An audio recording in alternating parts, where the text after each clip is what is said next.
Well, I've been avoiding posting this because of how things had to go. There was a lot I had to come to terms with, and a lot that I think I should, come clean with. Though the grim and gritty of it may be better left unsaid, I always finish what I start. And since I've already said as much as I have, I might as well tell you guys what happened. But before all that, some loose ends to tie up from everything up until my third entry. I think you've all guessed or assumed at this point that I don't totally work for myself. I can't say a whole lot due to the volatility of the information and the fact that all of this is still very fresh for a lot of people. And honestly, I've made enough enemies for a while. After I'd handled my business with the men who came to my apartment in the last one, I had some preparations to make, some people to contact, and some leads to follow up on. The guy who'd spilled the beans gave me plenty to go on. He was working for a group that was after control of central and southern Florida. And they were trying to out the people I work with. I'd allied with this group at the time because of their grip over the area and the protection they offered. I stayed with them because of the weight they moved through my network. More to the point, there's this group moving into our turf, if you will, and these people are being backed by some members of Zero. On a whim, I called one of my shippers, Steve, from the first entry, and asked if he knew anything about these guys. He told me they were the ones behind the break-in, back when some guys tried to steal that black box, or so we discovered before several of his men had been found scattered across 3 counties. Oh, and a note on that as well. I may have lied some in the first 2 posts, mostly about the time frames. When I started posting, it was to lure out some of these people so I could continue onward with the recent events. The facts that are absolutely true, however, are the following. I do work on, for, with and against people and groups on the deep web. The black box incident did happen in a warehouse that I own and operate. I did come across a shipment of information about a man in the same line of work as myself who had been assassinated. And that information did lead me to knowledge that will die with me. Oh, I was assailed in my apartment by 2 men, and I did torture 2 men and broadcast it to people for money. However, that series of events may not necessarily be in that order. And the last fact is that what is to follow in this post and the rest will be in proper order. They say everything has a price on the dark web. What Zero and their allies had coming to them was my price. I made Steve give up the name of his original black box buyer. It was the only thing I could think of at the time that I knew for certain would connect Zero and the guys coming after us. My guests had even mentioned the box being a goal of theirs. Well, all my leads continued coming back to Zero, and while they were not leaving a paper trail, they sure were leaving a trail of bodies. 3 of Steve's guys, and oddly enough, several former members of Zero. Well, the older members that had been outed by the new ones, now running the show.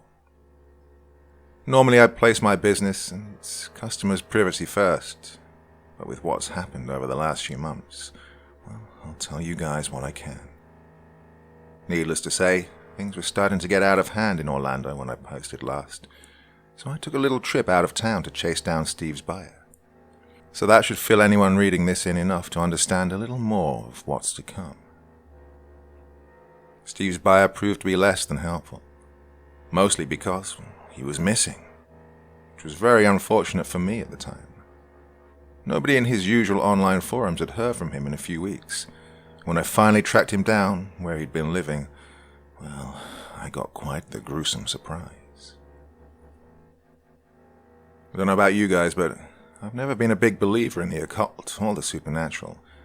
Sure, I might believe in ghosts, but, well, that's where it's ended for me. These days, one might say I've reformed my thoughts on the matter. Maybe reading what's to follow will convince you as well. Augustus, the man who bought the black box, had paid a fortune for it. Hundreds of thousands for some shit he believed to be from another dimension.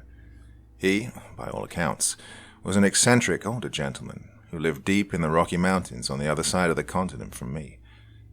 I'd gotten most of this info from Steve. He'd sent the package to me via his usual methods. It was to be picked up by a specialist who would ferry it on to Orlando International and onto a flight headed out west, Orlando to LA, to Washington, from where it would be driven over the border to Canada to a remote house deep in the middle of bumfuck nowhere, southeast of a place called Quesnel, which is where I was headed at the end of my last entry. A flight to nowhere with a pair of assassins. We made a couple of stops along the way, but Quesnel, for being such a small town, had an airport, and that's pretty much where we started. As the city has a population of about 26,000 people, it wasn't hard to track down the man we were looking for. We rented a car and left town, heading deep into the mountain pass. Unfortunately for us, we didn't think to check the weather, and as the sun set on a bleak horizon, sharp winds and black clouds were sweeping in. The place we found was creepy enough. High walls with a wrought iron gate swinging out, seeming to stretch into the sky, defiant in the face of the oncoming storm. Beyond that icy metal stood what one might call a home, well, if they lived in Victorian times. Though it sat in a small clearing past the gates, its shadow loomed forward, like it was stretching out to ensnare our car. Its 3 stories of darkened windows coldly greeted us as we traveled up the cobbled road.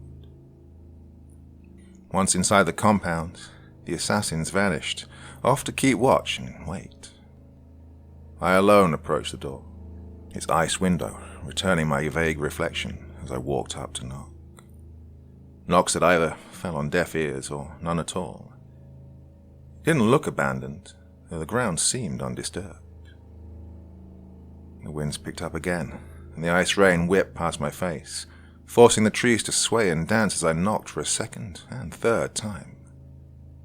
Lightning flashed across the sky, and as the thunder rolled over the land, I reached out to check the door. It was locked tight. I looked back over my shoulder, seeing only the car a few feet away, lights on and running.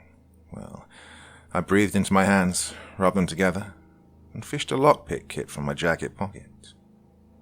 A few minutes of fiddling with the lock and it clicked, the bolt rolling to the side. Twist of the handle and the door swung inward on well-oiled hinges, revealing the dark depths of the unknown, beyond the fading pale light that still managed to seep inside.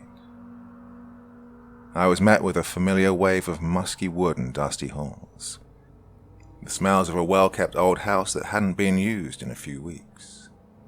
But following those timeless smells came another, far more unpleasant odor, brought out from farther within by the fresh air coming from the open door. It was foul, unpleasant, and sulfuric. It smelled of death.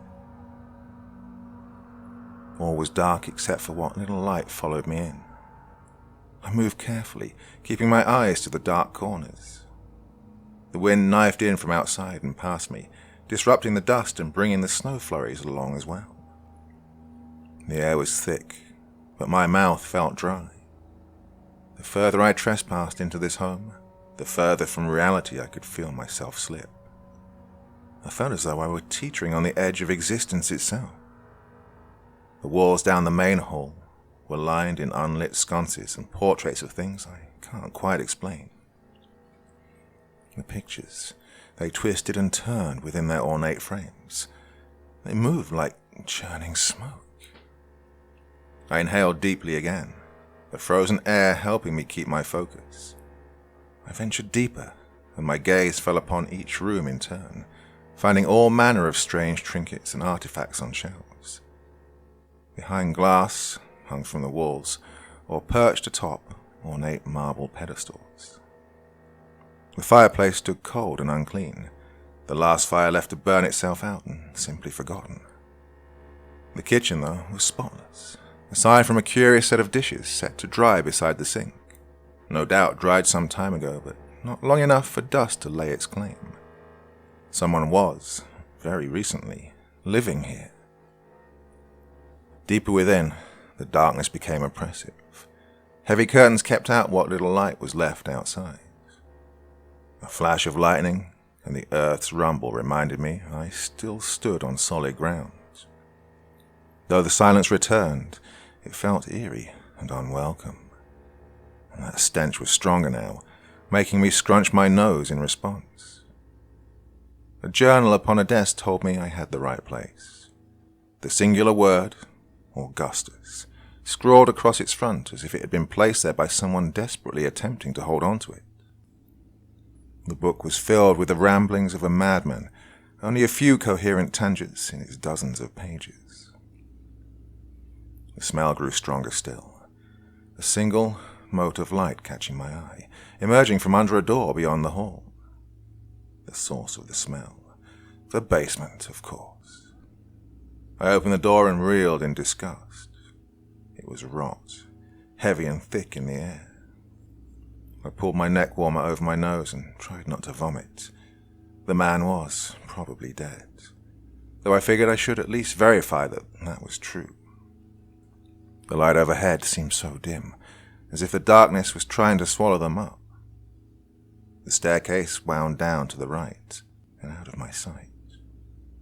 The wood was quiet underfoot as I descended the steps, dread and anxiety knotting in my stomach. The walls around me changed as I descended, from brick and mortar to smooth, hand-cut stone. Once around the corner, even the steps had given way to stone, smooth and seemingly well-worn over many centuries. Odd though it may be, it all felt as though it swayed from one side to the other, like a big ship in a calm sea. What I found at the end of the staircase still makes me shudder. A haunting sight of occult sacrifice. A chamber carved out of the very rock, the ceiling disappearing high overhead. The room was illuminated by 4 roaring fires, one in each corner of the room. The walls held intricately carved reliefs. If my attention hadn't been so focused on something else, I might have even taken out my phone to take some photos. But in the center stood an altar, the stone as black and void-like as the box that was supposed to be delivered here. It was atop a raised platform and flanked by 2 pillars that vanished into the murky shadows above. Upon that altar lay Augustus, the man I had come to see. His eyes met mine, wide with shock, horror, and pain, lifeless though they were. He had been cut open, neck to navel, and his entrails pulled out like an ancient rite of divination or spellcasting. I'd approached the altar without thinking, but before I'd stepped upon it, the 4 fires roared brighter, bathing the room in a hot red light. Smoke swirled around the altar, and seemed to be sucked upwards. It rose with increasing speed, and soon it felt as though the air itself was being pulled from the room. I stumbled backwards, tripping over my own feet to scramble back up the steps. I looked back only once. In that moment, I saw several figures standing around the altar, one with arms held up and hands outstretched towards me.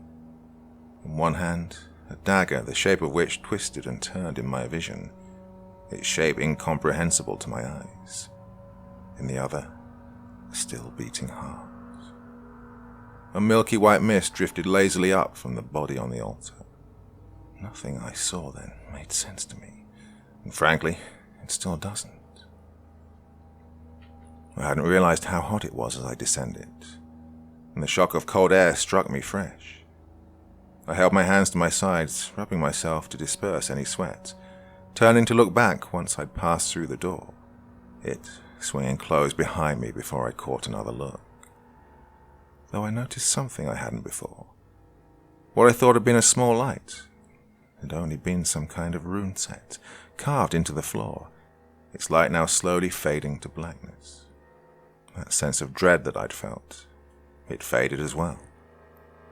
The storm continued and the sun still set, but I didn't feel as though I were teetering upon the brink any longer.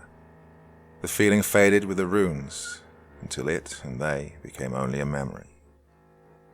The house was normal again, empty aside from me. I opened the door to the basement once more. It was only a cellar now. Some broken shelves and a noticeably absent corpse. I had one final look about the house before taking a few of the old man's journals and computer hard drives. The assassins and I returned to Orlando, leaving behind the house in the woods in the hills, behind some town in the middle of who cares where, Canada. Oh, fuck that place. I do a lot of things for a lot of money, but you couldn't put enough zeros on the end of a check to make me go back there again. Oh, obviously, I've been a little busy. Sorry again for the lack of entries over the last few months, but I'll try to make it a semi-regular occurrence again. Hell, it feels a little therapeutic to get some of this off my chest. And so I think I'll continue this journal a little longer. Well, till next time.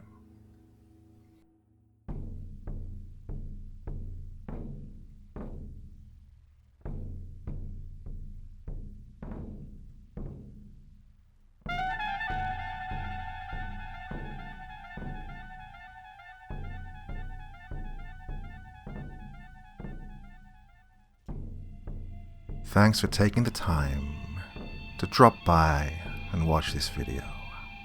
You know what would make me a happy doctor? Hitting that like button, leaving a comment, and subscribing to my channel. Go on, I've got plenty more stories to tell you.